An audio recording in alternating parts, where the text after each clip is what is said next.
en ce moment on fusille à Téhéran, n'est-ce pas? Partout, c'est la barbarie sous une forme ou une autre. Ça devient très étranglant.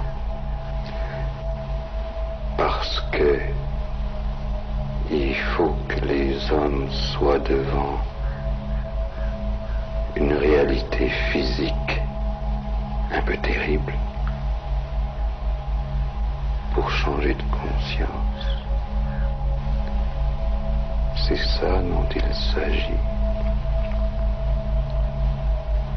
On n'est pas dans une crise morale. On n'est pas dans une crise politique, financière, religieuse. On n'est dans rien de tout ça.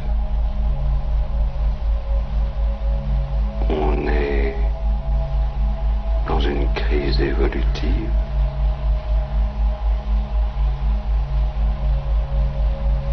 On est en train de mourir à l'humanité pour naître autre chose. Alors tout est cassé partout. Tout est horrible partout, même dans les splendides cités américaines si confortables. La même barbarie partout. Et il faut qu'on arrive au moment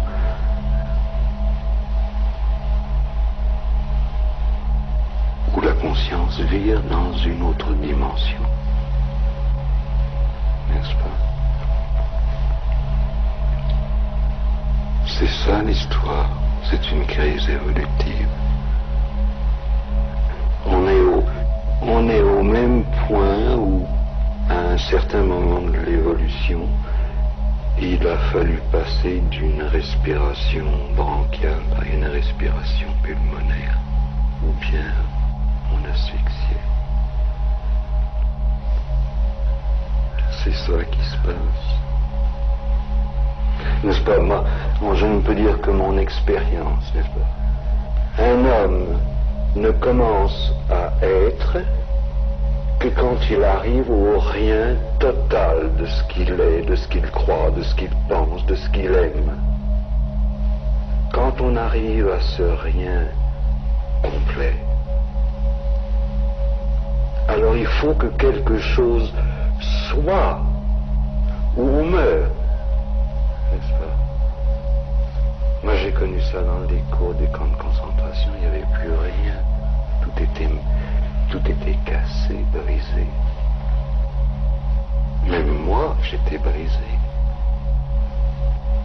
Toutes les idéaux, les noblesses, tout était brisé, cassé. Il n'y avait rien, vous comprenez?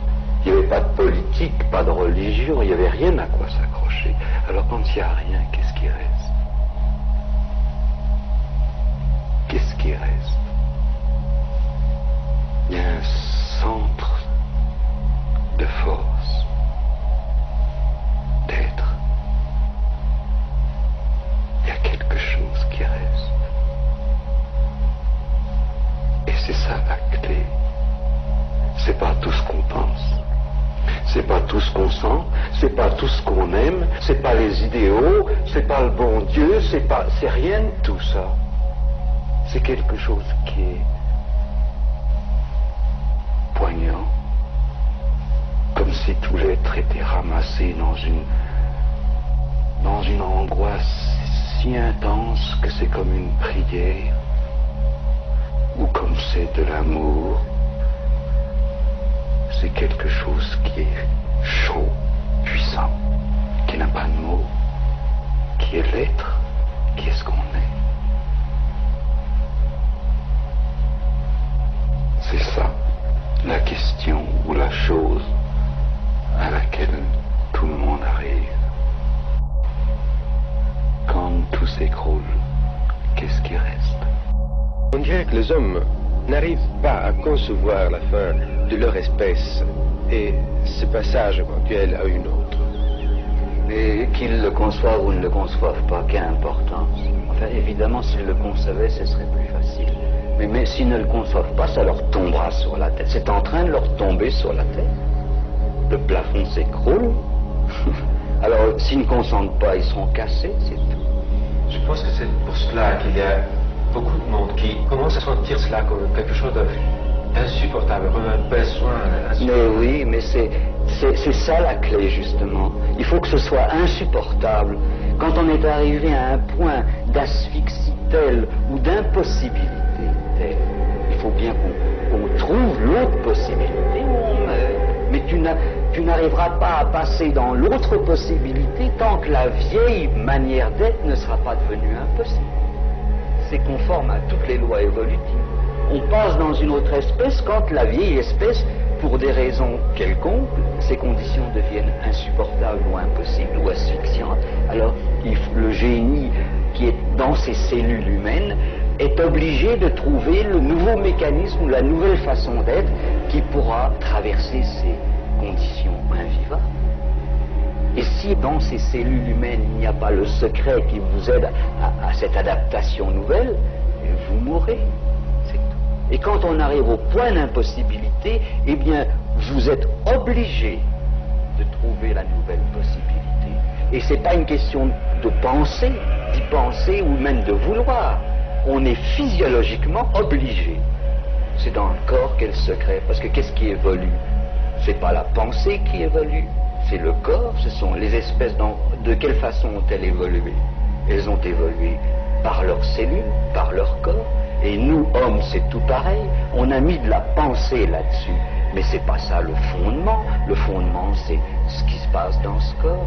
Simplement, c'est beaucoup, n'est-ce pas? La pensée, toute cette traversée évolutive qui nous a conduits jusqu'à l'homme, nous permet, nous donne la chance, la grâce de comprendre le phénomène au lieu de le subir inconsciemment, comme toutes les espèces précédentes.